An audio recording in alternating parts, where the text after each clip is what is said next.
Selamat pagi Bapak Ibu saudara yang kasih Tuhan. Shalom. Selamat Paskah bagi Bapak Ibu yang belum bertemu saya hari Minggu kemarin. Ya, memang Bapak Ibu tidak mudah untuk mempercayai kebangkitan daripada seorang yang sudah mati. Apalagi matinya demikian disiksa. Tubuhnya hancur, mukanya hancur. Saya menggambarkan dia sudah tidak seperti anak manusia lagi. Artinya demikian hancur sehingga tidak bisa terlihat bahwa tidak, dia adalah seorang manusia. Tubuhnya hancur, darahnya habis, dan dia mati dengan demikian menyakitkan. Tentu mati suri, bangkit lagi mungkin bisa, tapi ketika kenyataan bahwa matinya demikian disiksa dan dihancurkan tubuhnya, darahnya habis, maka itu tidak mudah. Ini yang terjadi kepada dua murid daripada Tuhan Yesus, sehingga mereka memutuskan untuk meninggalkan Yerusalem dan pergi ke Emmaus. Mari kita akan melihat satu bagian firman Tuhan yang terdapat di dalam Lukas 24 ayat 33 sampai 35. Lukas 24 ayat 33 sampai 35 berbunyi demikian. Lalu bangunlah mereka dan terus kembali ke Yerusalem. Di situ mereka mendapati ke-11 murid itu, mereka sedang berkumpul bersama-sama dengan teman-teman mereka. Kata mereka itu, sesungguhnya Tuhan telah bangkit dan telah menampakkan diri kepada Simon. Lalu kedua orang itu pun menceritakan apa yang terjadi di tengah jalan dan bagaimana mereka mengenali dia pada waktu ia memecah-mecah roti. Bapak Ibu, inilah akhir daripada cerita perjalanan dua murid yang pergi ke Emmaus, yang berjumpa dengan Tuhan Yesus di tengah jalan. Bapak Ibu, kalau kita melihat bahwa murid ketika Tuhan Yesus disalibkan, maka semua murid tercerai-berai. Dan dua orang murid ini juga mereka memiliki impian yang besar, pengharapan yang besar pada Tuhan Yesus untuk gurunya yang dia ikuti, rabinya yang dia ikuti, menjadi seorang raja atau penguasa yang membebaskan bangsa Israel dari penjajahan bangsa Romawi saat itu. Tentu saja ini harapan, impian yang sungguh-sungguh mereka rindu untuk menjadi kenyataan. Tapi ternyata ketika mereka melihat kenyataan yang terjadi, di mana Tuhan Yesus ditangkap, diadili, disiksa, dan tidak melawan, sepertinya tidak berdaya. Padahal Tuhan Yesus baru memberikan makan 5.000 orang, dengan demikian mujizat terjadi, yang lumpuh boleh berjalan, yang buta melihat, dan banyak lagi yang sakit disembuhkan. Tapi ketika dia disiksa, sepertinya dia lemah dan tidak berdaya. Melihat kenyataan ini, tentu saja murid-murid Tuhan, mereka merasa kecewa mungkin, galau, dan impian mereka hilang. Mereka impian yang hilang yang ada dalam kehidupan mereka. Bapak Ibu, kita melihat di dalam firman Tuhan ketika mereka tidak lagi memiliki pengharapan di dalam Yesus yang sudah bangkit, mereka rasanya masih tetap tidak percaya. Kedua murid itu tidak percaya bahwa Tuhan Yesus sudah bangkit, sekalipun mereka sudah mendengar dari perempuan-perempuan yang pulang dari kubur Yesus bahwa mayat tidak ada, Yesus sudah bangkit, dia melihat malaikat. Tapi hal itu mereka dengar, tapi mereka tidak percaya. Karena dikatakan ada sesuatu yang menghalangi mata mereka. Mungkin rasio mereka, mana mungkin sih orang yang sudah disiksa, sudah dihancurkan tubuhnya, darahnya sudah dicurahkan dan sudah habis sampai tetesan darah terakhir. Mungkin mereka melihat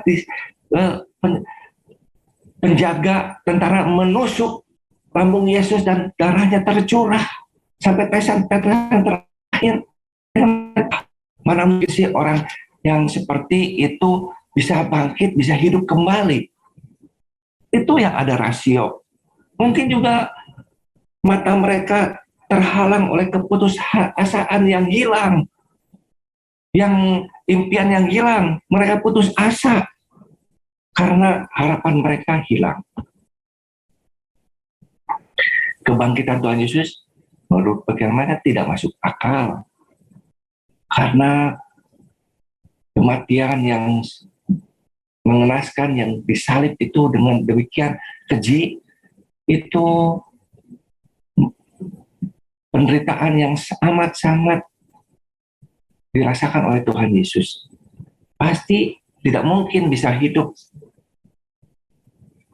Bapak Ibu, sehingga mereka memutuskan untuk mereka pergi dari Yerusalem. Apalagi ketika itu imam-imam kepala memerintahkan penjaga-penjaga mengatakan bahwa mayat Yesus dicuri oleh murid-muridnya. Artinya mereka tertuduh menjadi pencuri mayat dan mereka dicari, dikejar oleh tentara-tentara dan orang-orang Romawi karena yang menuduh mereka mencuri mayat. Sehingga mungkin ini yang menyebabkan kedua murid lebih baik pergi dari Yerusalem, meninggalkan Yerusalem. Dan sementara mereka di perjalanan, mereka bercakap-cakap, pasti bertukar pikiran. Apa yang terjadi? Rasanya seperti mimpi.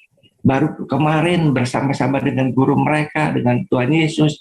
Tapi beberapa hari ini, mereka mengalami sesuatu yang menggetarkan akan jiwanya, mengguncangkan jiwanya, sehingga mereka kehilangan impian. Ya, orang Kristen seharusnya memperbincangkan tentang Kristus setiap hari. Dan itu juga yang mereka lakukan. Mereka tengah perjalanan, mereka memperbincangkan akan kejadian-kejadian yang baru terjadi. Dan saat itu Tuhan Yesus bergabung dengan mereka dan bertanya, apa yang sedang kau perbincangkan? Salah satu dari mereka dikatakan bernama Kleopas atau Alpheus. Dan menurut penelitian beberapa teolog bahwa Kleopas ini adalah saudara laki-laki dari Yusuf, bapak secara badani, suami daripada Maria, Kleopas ini. Dan mereka berjalan ke Emmaus kurang lebih 2 jam perjalanan atau 11 kilometer ketika mereka berjalan kaki. Bapak Ibu, kita melihat mereka berjalan kaki dari Yerusalem ke Emmaus dan mereka bercakap-cakap mengenai kejadian-kejadian yang baru terjadi. Dan ketika Tuhan Yesus bergabung, Tuhan Yesus bertanya, mereka bingung, apakah engkau satu-satunya orang asing yang tidak mendengar apa yang terjadi baru-baru ini di Yerusalem? Kalau kita melihat bahwa kedua murid ini, mereka tidak memahami firman Tuhan dengan benar, sehingga mereka tidak mengetahui kehendak Allah. Sehingga Tuhan Yesus pada saat itu menjelaskan apa yang harus terjadi kepada Mesias. Mesias harus mati, menggenapi akan seluruh nas kitab suci. Mesias harus mati di atas kayu salib untuk menebus dosa manusia. Impian mereka hilang, tapi kehadirannya memulihkan akan. Kita melihat Tuhan mengajar mereka. Tuhan mengingatkan kepada mereka akan kebenaran firman Tuhan yang sudah Tuhan Yesus ajarkan kepada mereka bahwa Mesias harus menderita, mati untuk menebus dosa manusia. Kehadiran Tuhan memulihkan akan kehidupan mereka sehingga yang tadinya mereka kehilangan pengharapan, kehilangan akan impian, mereka dipulihkan ketika Tuhan menjelaskan akan firman Tuhan dengan demikian gamblang, dengan demikian jelas dan rinci apa yang harus dialami oleh seorang Mesias. Bapak Ibu, pagi ini mungkin Bapak Ibu juga kehilangan impian. Bapak Ibu mungkin pagi ini juga sedang galau seperti kedua murid yang pulang ke Emmaus. Saya tidak tahu kan kondisi Bapak Ibu saat ini, tapi saya yakin kehadiran Tuhan memulihkan akan kehidupan Bapak Ibu pagi hari ini. Kehadiran Tuhan lewat persekutuan pagi hari ini boleh menjadi jawaban bagi Bapak Ibu, bagi pergumulan Bapak Ibu saat ini. Mungkin Bapak Ibu saat ini kehilangan impian. Bapak Ibu memiliki akan satu impian bahwa Bapak Ibu di dalam kondisi yang sehat. Bapak Ibu bisa sehat sampai tua, tapi nyatanya mungkin, aduh sakit ini tidak berhenti-berhenti. Aduh ini sakit, baru sebulan sembuh sudah sakit lagi yang lain. Bertubi-tubi atau pergumulan perekonomian yang bertubi-tubi, ini belum tercukupi, sudah ada lagi. Mungkin kondisi keuangan kita seret sehingga kita mengalami akan pergumulan yang berat, atau mungkin permasalahan rumah tangga atau permasalahan yang lain yang silih berganti datang pada kehidupan Bapak Ibu. Tapi pada hari ini mari rasakan kehadirannya yang memulihkan kehidupan Bapak Ibu dari semua pergumulan, dari semua permasalahan, karena Yesus sudah bangkit. Dia sudah menang dari maut, dan kemenangannya, kebangkitannya memulihkan kehidupan kita. Bapak Ibu, kebangkitannya menyatakan bahwa Dia Allah yang hidup, sehingga memberikan semangat baru yang dipulihkan kepada kedua murid yang sudah kehilangan semangat. Kehadiran Tuhan, bahkan ketika mereka melihat bagaimana Tuhan memecah roti dan Tuhan membagi-bagikan roti itu kepada mereka, mereka mengenal, mata mereka terbuka bahwa inilah Guru, inilah Mesias yang bangkit. Sungguh-sungguh Tuhan hidup. Dan mereka dengan semangat yang baru, mereka kembali ke Yerusalem.